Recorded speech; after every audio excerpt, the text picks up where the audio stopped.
Hi guys, this is Rhetoric Lecture 2. So in this lecture we're going to look at what are called the rhetorical appeals. And these are important because these are kind of the basic building blocks of how you argue and what kind of techniques you use. So essentially, where are you going to hit somebody? I always like to think of rhetoric and argumentation as a boxing match, as the sweet science. And that you are kind of in a fisticuffs with the person you're arguing with, and there's different ways to attack a person. There's different ways to kind of attack and persuade. And so let's actually, again, go into a thought experiment first. So let's say you're in this position. You are completely neutral. Everyone's trying to convince you. You're the tiebreaker vote. So again, everyone's trying to convince you. So, and you guys are deciding where you're going to eat. All of us have been in this situation at least a dozen times of hanging out with friends, and everyone wants to eat somewhere different, and no one can really decide where. So friend A says, well, Tommy's is the closest restaurant to where we are right now. It saves us time. It saves us gas money.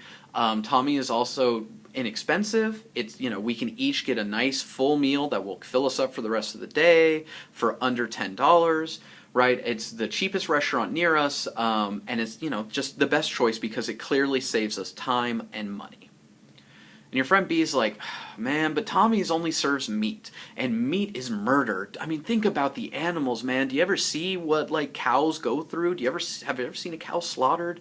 Have you ever looked into their eyes? They may be kind of dumb, but they're sweet, beautiful animals. Why would we torture them that way? Why don't we go to Vegan Joe's? Right? Everything there is organic. Everything there is animal byproduct free. It's just plants and fruit. Come on. I mean, won't you just feel better? Just feel better knowing that you haven't hurt an innocent life or participated in hurting an innocent life. And your friend, C kind of scoffs and is like, seeing as I'm only one class away from getting my, AS in nutrition, and I'm going to UCLA to get my BS in nutrition, I think we should go to Robbins. From my view, everything is healthier there. Everyone can get what they want. It's fair. Right? Again, what's fair? Robbins has meat. Robbins has vegan options. Robbins, is not the cheapest, but it's cheaper than Vegan Joe's. It's fair. Everyone can get what they want. And again, I think it's just healthier because there is a better balance. And as a nutritionist, I can tell you that, a balanced diet is much healthier than an extreme either way. And so you're sitting there, and who do you listen to? Right? If you're in that situation, you're thinking, do you go to Tommy's and get a burger? Do you go to Vegan Joe's and get a salad of some variety? Or do you go to Robbins and have kind of a wide breadth of options? And the thing is, each one of these friends approached their argument using a very specific rhetorical appeal, a very specific technique. And again, all arguments can be boiled down into one of these three types of arguments, or a combination of. The best arguments use all three. They're not exclusive by any stretch of the imagination, but some people do just focus purely on one versus the other. So friend A, who wants to go to Tommy's, is using what's called logos, or logic.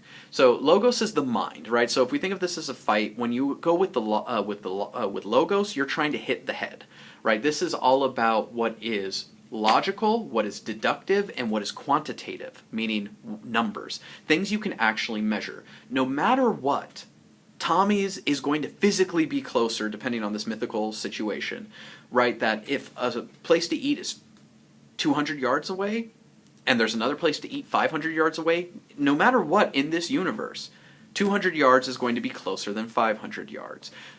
If it costs $20 to eat at one restaurant and $10 to eat at Tommy's, no matter what, 10 is less than 20, right? So logos is really concerned with logic, numbers, and again, being able to prove things to be true.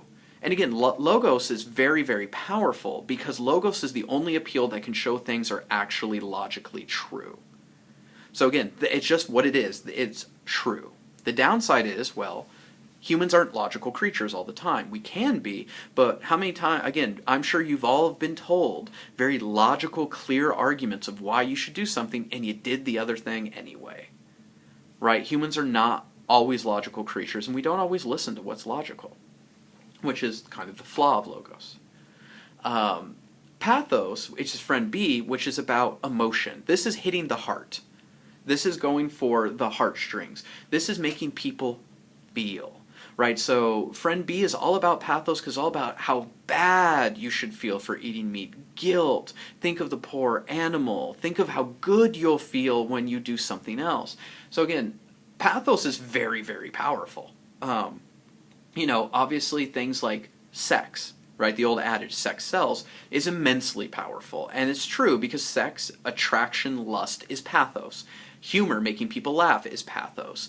Guilt-tripping people, pathos, making people sad, making people happy, making people hopeful, right? This is all pathos. This is all emotion-based. And the thing is, again, this has a huge advantage, because no matter what, you can't not feel. No one is a robot, and anyone who really cannot feel their emotions has a psychological disorder and honestly needs serious treatment. You can't not feel emotions. Someone says something that hurts your feelings, you can't not be angry or hurt. You can choose how to act upon that. Just because you feel something doesn't mean you act that way. That's a big distinction to make. But you can't help but feel it. And so pathos is very, very powerful, because you just need to be human to be affected by it for the most part.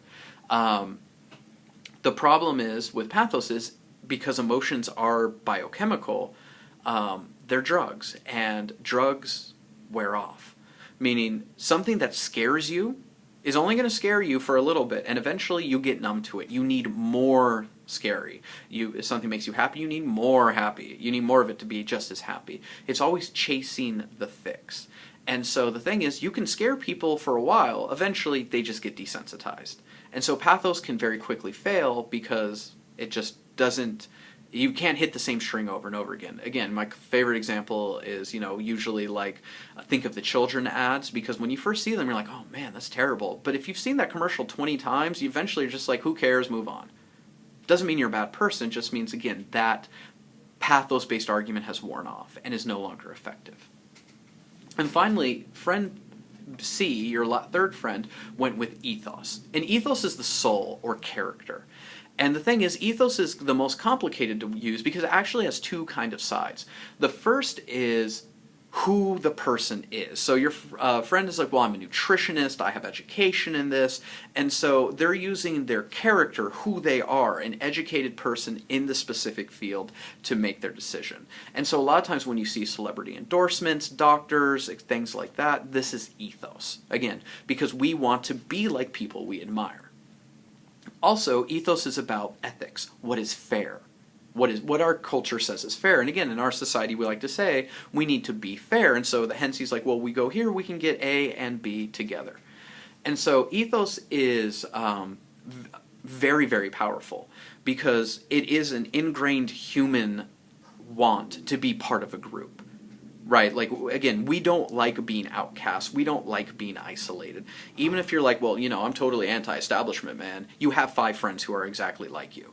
Right? We need to belong to groups, we need to belong to cultures, and we need to be in a pack. That's just how humans are. And ethos taps into that, because if you see someone you admire, the most interesting man in the world, or whatever it is, you want to be like them on a subconscious level. We also want to fit in with our society by doing what is ethical, and that's what society tells us we should be doing.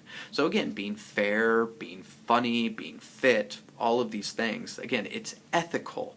Ethics means what society says you should be doing, not necessarily what you say, what society says.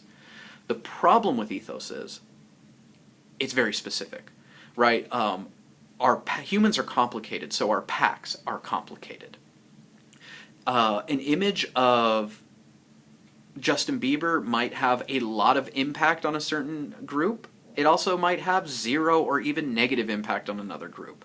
Ethos is very specific. It's not pathos, which is universal. It's very, very specific. So again, it can be hard to use, because you really have to know your audience. You have to know what they like, who they want to be like, to be able to tap into it. Very few people have universal ethos. It's very, very rare. In fact, some people would argue is impossible to be universally thought of in a positive manner. But these 3 appeals are kind of the basis for all arguments. So I give you a little exercise at the bottom of this. Just try it. It's, again, not graded, but it is something for you to practice, because it's a good idea to kind of be really comfortable and familiar with these terms. And in any case, we'll kind of move on to general other concepts of argument, but like I said, you want to be really careful and really comfortable with the idea of what ethos, pathos, and logos are. You really need to be able to understand how that works, to understand how people argue with you, and what people are trying to do to persuade you. But in any case, I'll talk to you guys in a bit, so take care. Bye.